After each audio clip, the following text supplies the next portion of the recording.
Yes, thanks for still being here. I know I'm the last thing standing between you and your lunch break, so I'll try to be as engaging as possible.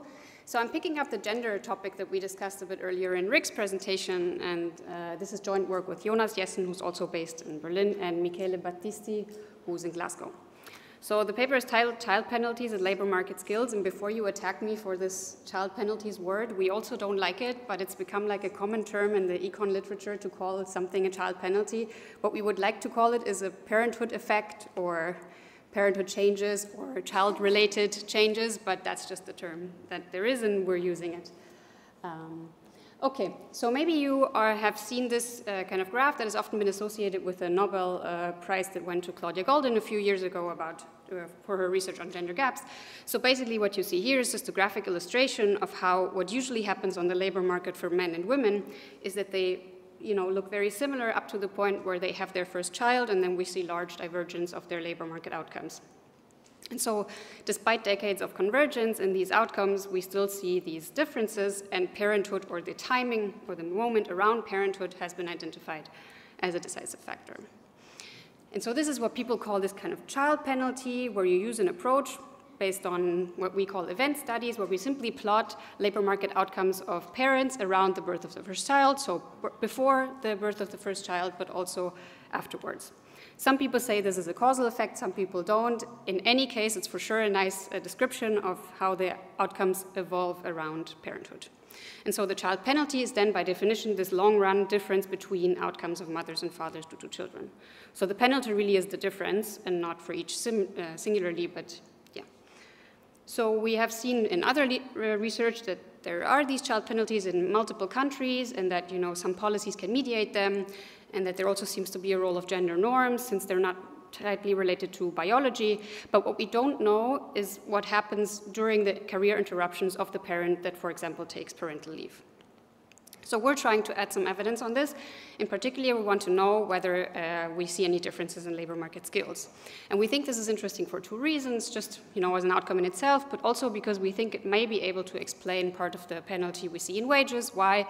Because if we assume that the parent who takes maybe a longer parental leave loses some skills during their parental leave, then that would maybe explain why they re-enter in different jobs and why these jobs are remunerated on a lower level, but also it would call for policies that allow for retraining of the parent that went into a longer parental leave. So this is why we think it's important to identify these child penalties.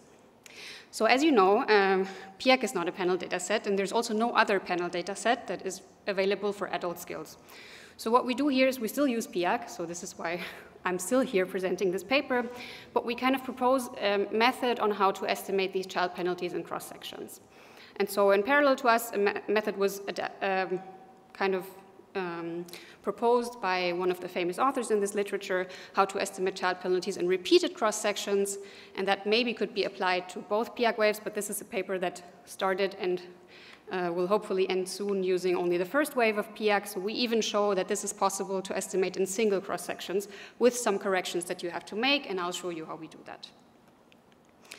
So two things that we do in this paper are we first validate that this new approach that we're proposing actually makes sense, and for that we use a panel data set. You could use any panel data set. I sit at the DAW in Berlin. We host the German socioeconomic panel. That's why we use this data set. So we show that you can really estimate these kind of child penalties also in single cross-sections, and then we apply the method that we validated to the PIAAC skill measures. I don't have to say much about PIAAC, I guess. The only thing I want to highlight is that we only use the international version of the first cycle. Why do we do this? Because we know we have the German panel, but we don't have enough people becoming parents over the course of these 3.5 years to be able to estimate this nicely, so this is why we rely on the cross-section. I won't say much about this. We know we have the skills that we already talked about. They're highly correlated. We focus on numeracy for the purpose of the presentation, but in the paper you also see literacy and problem solving. Okay, so why do we think that anything could change during parenthood? Well, we know that during unemployment, skills can change from other papers. But obviously, unemployment and parenthood, even if parenthood comes with a break from employment, may be very different things. So first of all, you apply very different skills maybe during parenthood than during an unemployment spell. But also, it's a time where a lot in the body also changes both for mothers but also for fathers. We know there's sleep deprivation and these associated factors, so we do think it's a very different experience, and hence it's still interesting to look at it. We have a bit of evidence on gender differences in adult skills and also, as we saw earlier, in returns to skills, and we kind of build on that literature. So what I'm showing you here is just a simple plot of the PIAAC first cycle, where we plot people of different ages in men and women. And what you see on the left hand is that there is a gap at all ages, but that gap is smaller among young individuals in the survey than among older ones. If you look at the right graph, we see that this gap really is only there for parents.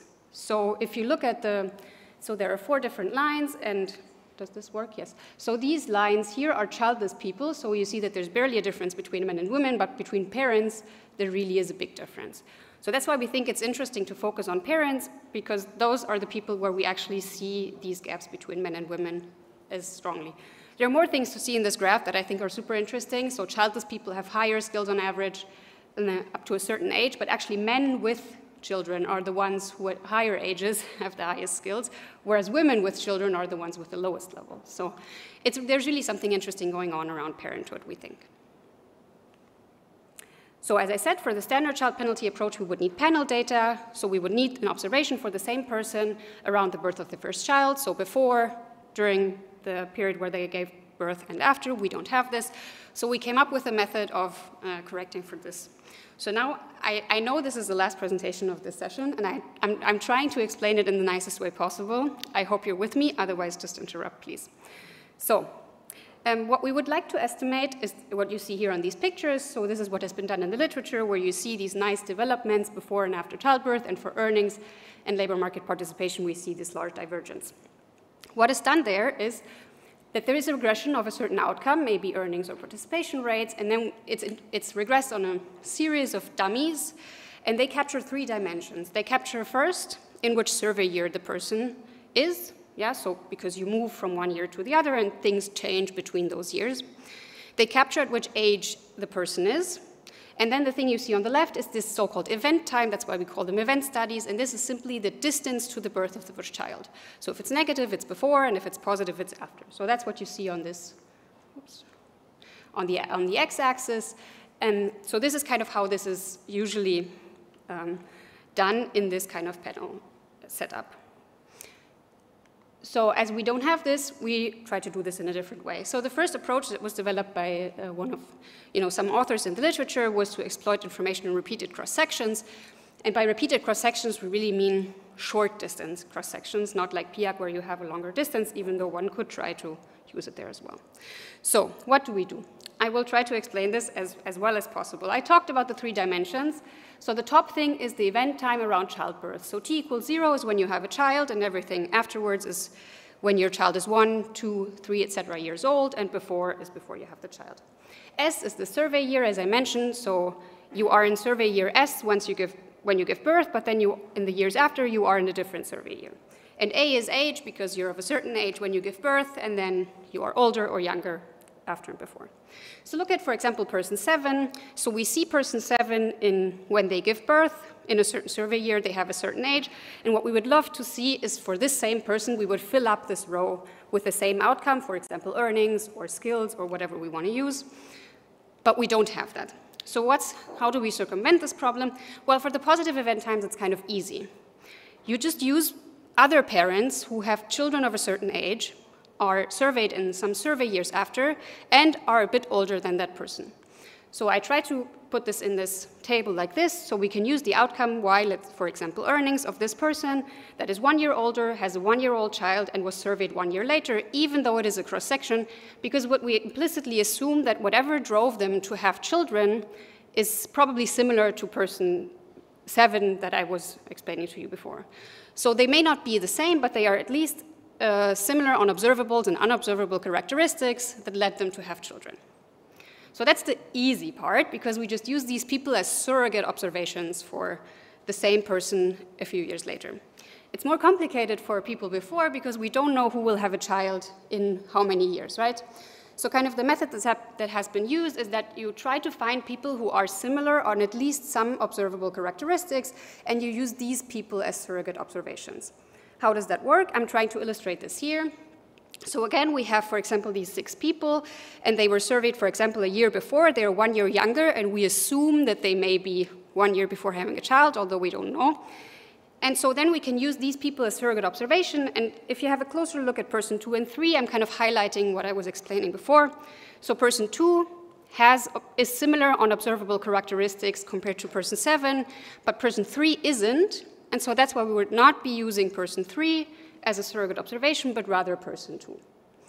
And so this is a simplified version of showing this, but the idea is that you will have multiple matches. You will have multiple people that are similar to you and are some years younger and have been surveyed a few years before, and you would just take the average of their outcome. That's one of the ways you can do this.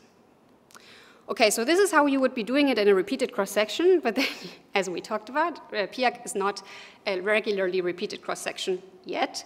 So the simple difference to our paper now is that instead of having different survey years, we have everything within the same survey year. Yeah? So the S's that change over time in our case will not change over time. So just a quick note on this. So it has been shown empirically that this repeated cross-section version works. We show using the socioeconomic panel that this also works with a single cross-section for outcomes like earnings and participation. We have this in the paper. It's quite a long part where we try to validate that this works. I won't show it to you here. You have to believe me or read the paper or both.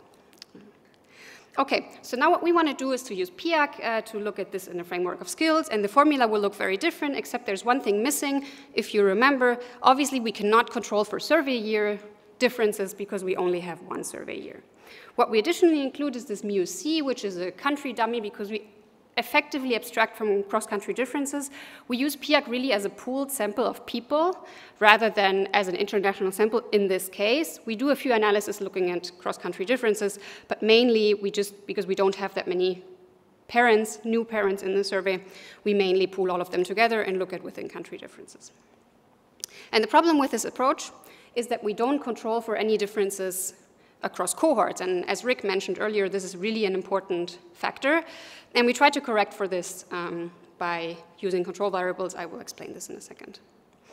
So the matching that we do for the negative event times is on a few predetermined characteristics that we simply take from this other paper. So we match on gender, education, age, obviously, whether they live with their partner, yes or no, whether they were born in the country, and the country they currently live in. So again, this is just to determine the people for these negative event times that you compare the recent parent to. So we validate this again using PIAAC for employment and earnings, and you see that it works pretty well. We see similar pictures as for the general child penalties that we observe, even using PIAAC data on employment and monthly earnings, but now I want to show you the results on the skills. So I'll show you numeracy skills today, and if you simply plot it this way without accounting for cohort differences, what you see is something quite weird. So we see a huge drop for numeracy skills for new-time parents, so for people around the birth of their first child. And we see a drop that is also more significant for women. But we think that there is really a big problem here with cohort differences in education, so we decided to control for all matching variables, including education, and that's the one that really changes the results. So the results that we actually report in the paper as our main results is what you see on the right-hand side. So basically, what we see is there's a bit of a drop in numeracy skills for parents, but for both parents, so for fathers and mothers. And again, this is all standardized and standard deviations, as Simon was mentioning earlier. And we do see in the long term, so if you look at event time 10, which is 10 years after childbirth, we see a bit of a difference between men and women, but nothing crazy. So for sure not enough to explain what we saw earlier on earnings or employment as differences between fathers and mothers. So this is kind of our takeaway, that first of all, in this, using a single cross-section really gives you the issue of having cohort differences in there, so you need to control for this, in particular around education, which has changed a lot over the cohorts, and also that these skill differences, if any, cannot really explain the large child penalties and earnings we see. We also look at skill match. I won't go into this much more in detail, but there's a paper nicely constructing using PIAAC data whether you are in the job that matches your skill requirements using PIAAC skill use and also your own skills. And I will skip this because I don't have much time, but then basically you put people into different parts of the distribution of your skills and you call people a perfect match if they are in the same part of the distribution with their own skills compared to the skill requirements of the job. Good match if you're at least at most one quintile apart. and then a poor match if you're more than 1 quintile apart. And basically what you see is we don't see any differences. So there is no significant change in skills for mothers that is more than for fathers, and also they don't work in jobs that match their skills worse. So all of this just tells us this is not the explanation for what we see in terms of labor market outcomes. We also look at skill use, and we see that there's obviously mechanically a large difference in numeracy use at work for mothers and fathers right after childbirth, because mostly mothers work less, but as soon as we control for them being employed or not, this disappears. So skill use also, in particular at home where we don't see any differences, also doesn't explain this pattern. We look at, so we wanted to get a proxy of sleep deprivation, so we kind of look a bit at how people responded to PIAAC, whether they took more or less time to answer the questions, whether they left more questions empty or not, but we don't really see anything there. And then we also look at the raw PIAAC scores, which is probably a sin in this room, just to be able to look at different components of the questions, so questions that were more related to work or more related to non-work, and we also don't see any differences. We look a bit at cross-country differences. We also look at childcare expenditure, and we find the same puzzling pattern, so we can talk about that later. So actually, more progressive countries seem to have more differences in skills between mothers and fathers, which we thought was quite surprising. And we elaborate a bit in the paper on why we think that could be the case. So what I want you to take away from this presentation is we don't see any evidence of really pronounced child penalties in labor market skills. So we really think that this is not what explains the labor market evolution that we see in other outcomes.